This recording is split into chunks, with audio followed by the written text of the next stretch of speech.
So the total distance Max ran was 400 meters. Putting that into the equation is S of t equals 400. You take the derivative of your distance equation, which is your velocity equation, and you take your total distance over the time, your dependent variable, and that's your velocity. It took Max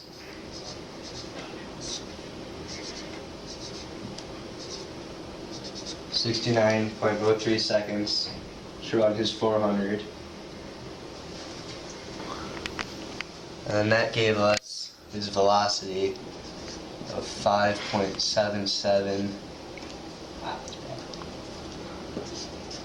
meters per second, and that is his final velocity.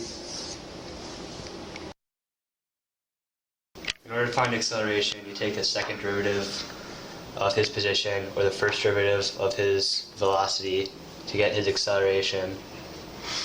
So taking the first derivative of velocity, you take his velocity value and divide it by the independent variable of his time to get his average acceleration of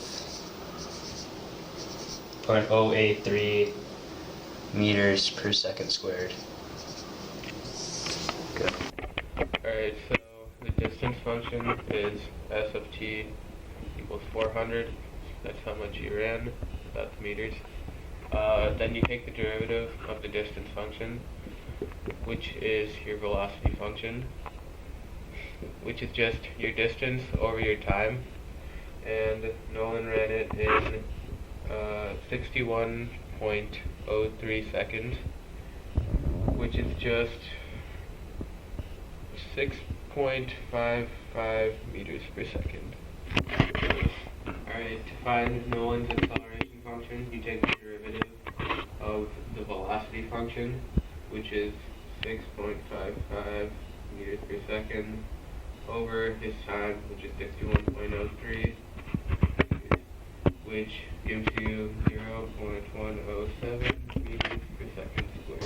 Alright, so we took Nolan's velocity function, which was 6.55 meters per second, and we converted it into miles per hour. And you do all the conversion factors and you get 14.72 miles per hour average. Usain Bolt's Olympic 100 meter dash, his distance was 100 meters. That was also his distance function. So take the derivative of that, which gets you the velocity. Take your distance over your independent variable time, and you get 10.44 meters per second, or converted to 23.45 miles an hour. Or you take the second derivative of your distance function to get your acceleration, which is your distance over your independent variable again, which gets you 1.09 meters per second squared as his acceleration.